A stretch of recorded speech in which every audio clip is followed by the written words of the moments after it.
My mum and dad did nothing but plant seeds of love in me. My dad had three part-time jobs.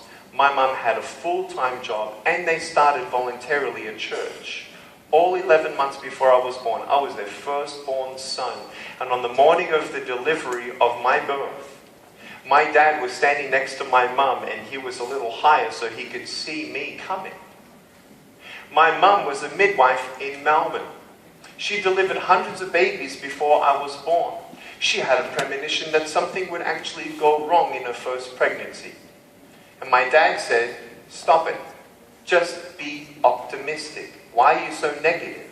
Why are you saying this?" She says, "I don't know."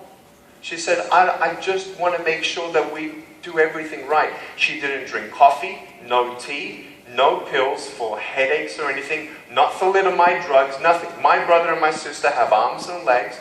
My son has arms and legs. My two boys have arms and legs. We've seen the ultrasound as well. It's just something that they didn't, not only couldn't explain, but they didn't know until I was born. My dad saw me, and he saw my shoulder, and he saw no arm. He nearly fainted. He couldn't believe it. He left the room. My mum watches my dad leave the room, totally white, just about to stumble out the door.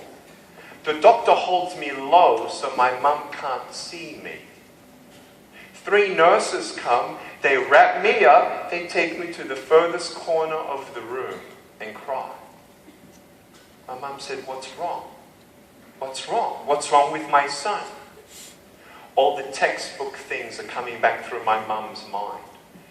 Is his heart born outside of his body? Is there something with his brain? Is there what's wrong?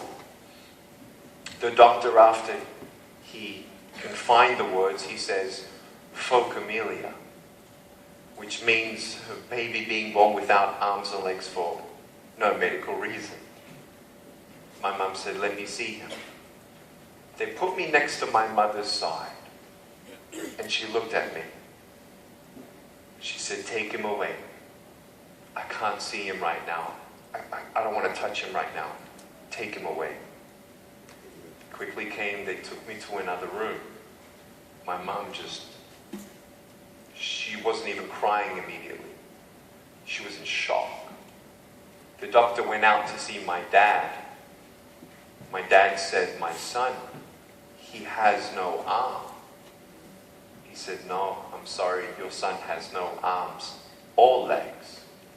And he's like, he couldn't even picture it.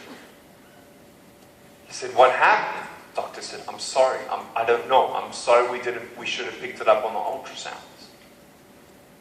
He came back to my mum, he comforted my mum, he said, "Can I go see Nicholas?" She said, "Yeah."